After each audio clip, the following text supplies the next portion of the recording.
tayo naghihintay sa pagpapakita ng ating dakilang Diyos at tagapagligtas na si Jesucristo, ang sabi ni Pablo sa mga Kristiyano nung una, na nagtuturo ang wika sa atin upang pagtanggi natin sa kalikuan, sa mga kahalayan ng sanglibutan, ay marapat mabuhay tayong may pagpipigil, matuwid, banal sa kasalukuyang panahon ng sanlibutang ito.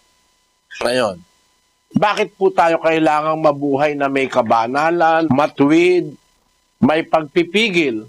Kasi kung babalik man ang Panginoong Hesus, ang makakakita sa Kanya at ang kukuhanin niya, yung nabubuhay na may pagpipigil, banal, sa panahong kasalukuyan. Sinasabi po yan dun sa Hebreo, sa Kapitulo 12, versikulo 14. Sundin ninyo ang kapayapaan sa lahat ng mga tao at ang pagpapakabanal na kung wala ito'y sino man ay di makakakita sa Panginoon. Yun. Ang kabanalan, kung wala ito ang wika, sino man ay di makakakita sa Panginoon.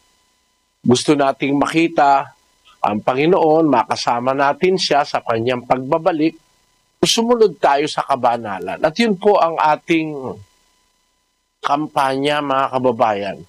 Yung aral ni Kristo na magiging instrumento para tayo ay mabanal, maalis yung masasama sa ating buhay.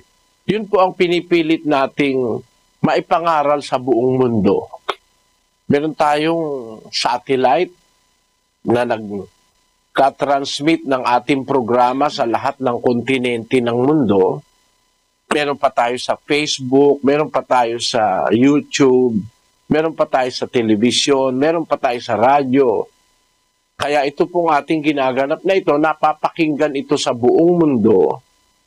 At ang aming pag-asa ay kung sakali mayroong mga tao na magkakaroon ng interes, ay matulungan natin sila sa paghahanap ng kaligtasan. Yun po ang layo ng ating Bible exposition.